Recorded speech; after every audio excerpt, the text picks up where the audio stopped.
Hola chicos, bienvenidos a prepararlaselectividad.com. Vamos con un nuevo vídeo de biología. Continuamos hablando de las proteínas. Empezamos ya en el vídeo anterior hablando de los aminoácidos, de la estructura de los aminoácidos, y continuamos ahora en este nuevo vídeo con lo que son las propiedades de los aminoácidos. Aminoácidos, ya como sabéis, es el componente esencial, componente básico de las proteínas.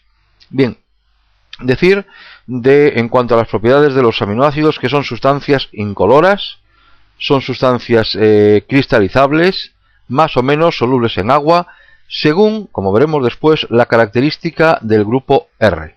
Acordaos que el aminoácido, podéis recurrir al vídeo de estructura de los aminoácidos.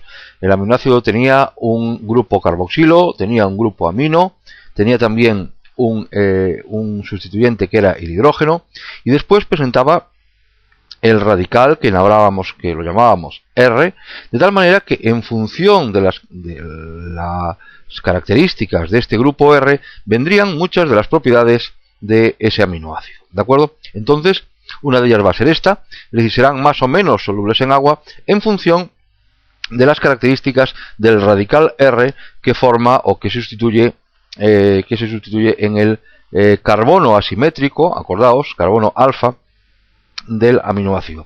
Acordaos que era, como también veremos después, el carbono era asimétrico, excepto cuando hablábamos de la glicocola o de la glicina, que al ser el R el hidrógeno, coincidía con uno de los ya sustituyentes de ese carbono y por lo tanto no era asimétrico.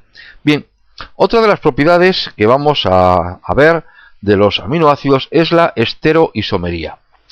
Bien, para que exista esteroisomería, la condición necesaria es que exista un carbono asimétrico, que exista carbono alfa. Bien, pues por lo tanto todos los aminoácidos van a ser esteroisómeros excepto la glicocola.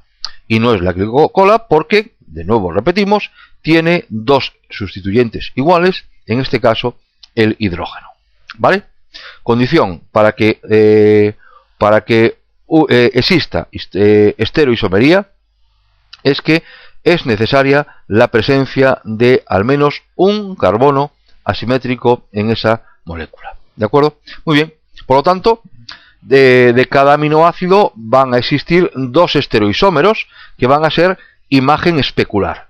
¿Cómo se llaman a los esteroisómeros que son imágenes especulares? Se llaman enantiómeros, ¿de acuerdo? Esto lo vimos en el tema de glúcidos, ¿de acuerdo? Cuando hablábamos de los monosacáridos, propiedades de los monosacáridos, ahí explicábamos bien lo que era el concepto de enantiómero y lo que era el concepto de esteroisómero, ¿de acuerdo? Si tenéis alguna duda, podéis buscar el vídeo de los monosacáridos y ahí está explicado lo que es la esteroisomería y lo que son enantiómeros. Entonces, como digo, por cada aminoácido van a existir dos esteroisómeros que son imagen especular, las dos, y por lo tanto es decir, como si pusiésemos una mirando al espejo, ¿vale? La imagen que se obtiene en el espejo, y que se conocen como enantiómeros.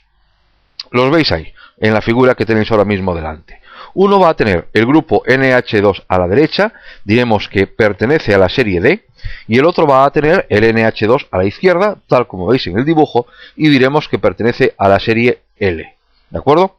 Entonces, llegado a este punto, voy a decir que todos los aminoácidos que forman parte de las proteínas pertenecen a la serie L. ¿De acuerdo?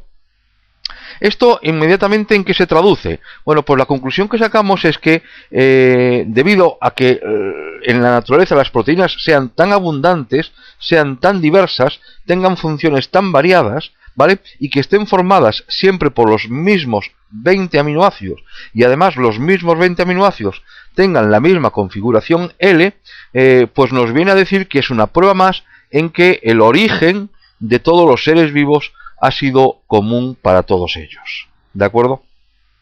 Entendamos bien entonces lo que son los dos esteroisómeros que se forman. Esteroisómero D, ¿vale? Si tiene el NH2 a la derecha, ahí lo tenéis a la derecha, y pertenecería a la serie L, si el NH2 se encuentra a la izquierda, tal como veis ahí tal como tenéis en el dibujo. En el medio, ¿vale? Tenéis el aminoácido con su carbono asimétrico, ¿de acuerdo? Con disposición o con la orientación tetraédrica correspondiente a la disposición de los 4 enlaces del carbono, ¿de acuerdo? Vale, esto entonces en cuanto a la propiedad de la estereoisomería. La siguiente propiedad que vamos a ver es en cuanto a las propiedades ácido-base. Bien, decir que los aminoácidos son anfóteros, es decir, se pueden comportar tanto como ácidos como bases.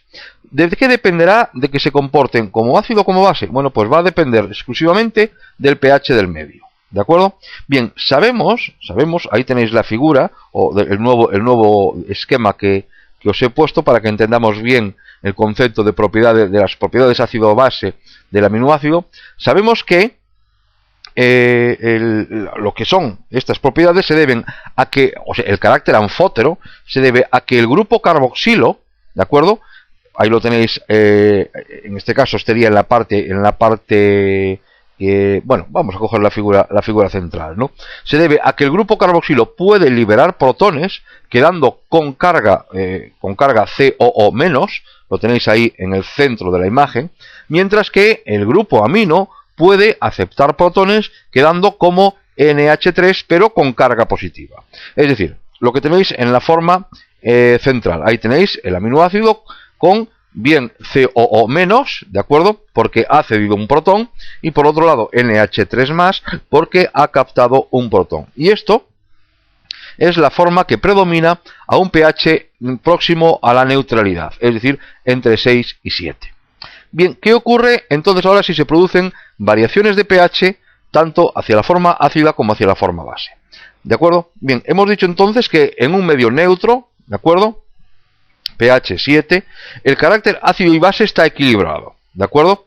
¿Qué significa que está equilibrado? Es que hay la misma proporción de grupos COO- que de grupos NH3+, ¿de acuerdo? En todos los aminoácidos que formarían esa disolución. De ahí al equilibrio, ¿de acuerdo? Existe una carga positiva, por lo tanto, sobre el grupo amino, ¿de acuerdo? Y existe una carga positiva sobre el grupo carboxilo. También podéis encontrarlo como el grupo alfa-amino o el grupo alfa-carboxilo, ¿de acuerdo? Es decir, existe, vamos a decirlo de otra forma, una forma dipolar iónica. Digo que es un grupo alfa-amino y un grupo alfa-carboxilo porque se encuentran unidos al carbono, que es un carbono alfa, que es un carbono asimétrico, ¿de acuerdo? En este caso estaríamos hablando de un dipolo. Bien, pero ¿qué ocurre si ahora lo que hacemos es modificar ese pH? Salimos del pH neutro, donde existía un equilibrio de carga, ¿vale? Y ahora vamos, pues por ejemplo, en un primer caso, a un medio ácido.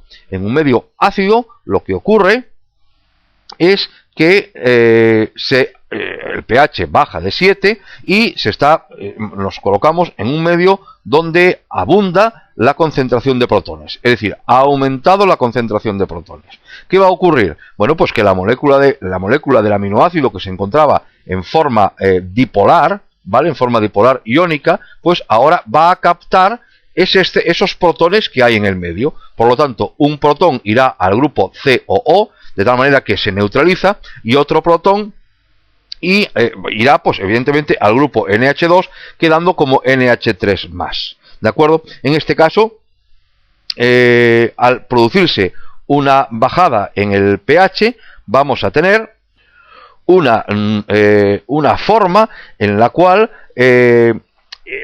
se encuentra cargada positivamente, es decir, está actuando como una base. ¿De acuerdo? ¿Se entiende bien? Fijaos que la forma que tenéis en la izquierda y en el dibujo, es decir, es una forma que ha captado protones.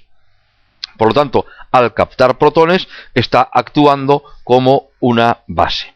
¿Se entiende bien? ¿Vale? Bueno, pues lo que sería la base conjugada del ácido correspondiente. ¿Y qué pasa si nos vamos ahora a un medio básico? Si vamos ahora a un medio básico, estaríamos hablando de un pH mayor que 7, por lo tanto hay una disminución en el número de protones. Si hay una disminución en el número de protones, el aminoácido va a liberar todos los protones que tiene, va a quedar cargado de forma negativa, como tenéis a la derecha, y estaríamos hablando de que en este caso el aminoácido actúa como un ácido. Espero que entonces esté bien entendido, que entendáis bien cuando el aminoácido actúa como ácido o cuando actúa como base.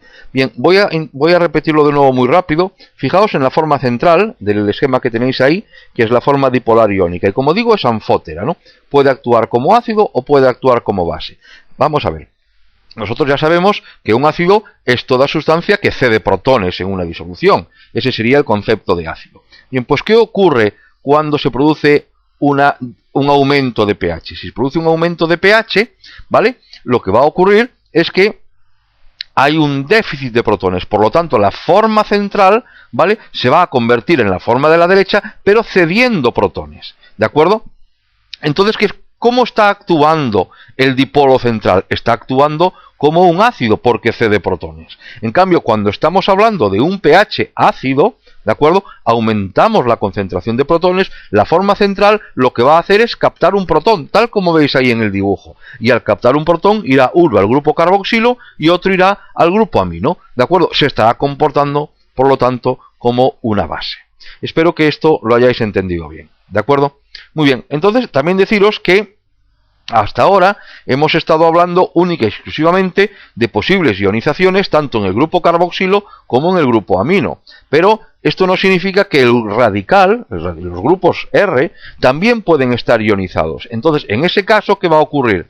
Va a ocurrir que la forma dipolar iónica, es decir, la neutralidad, por así decirlo, el número, la concentración de protones, o si queréis, el valor de pH, en el cual el número de cargas positivas es igual al número de cargas negativas, no va a ser 7. No va a ser 7, ¿por qué? Porque aparte de estar ionizado el grupo carboxilo y el grupo amino, que eran entre los dos decíamos que existía igualdad de carga en niveles próximos a un pH 7, ahora, al haber también grupos o nuevas ionizaciones en el radical, va a ocurrir que el valor de pH para el cual se consigue que el número de cargas positivas sea igual al número de cargas negativas sea diferente al valor de 7 o próximo a 7. Bien, pues a ese pH, al pH en el cual existe igualdad de cargas positivas que negativas, es lo que se conoce como el punto isoeléctrico. ¿De acuerdo? Entender esto. ¿Coincide el punto isoeléctrico con el pH 7? No. El punto isoeléctrico coincide con el pH 7, ¿de acuerdo?, o con pHs próximos a la neutralidad, si el radical, si los grupos R no se encuentran ionizados. Ahora, si se encuentran ionizados, los radicales, pues lo que va a ocurrir es que el punto isoeléctrico se va a desplazar bien por encima de 7 o bien por debajo de 7, ¿de acuerdo? Punto isoeléctrico se define como pH a cual el número de cargas positivas es igual al número de cargas negativas y va a depender de los grupos que se encuentren ionizados dentro del aminoácido, ¿vale?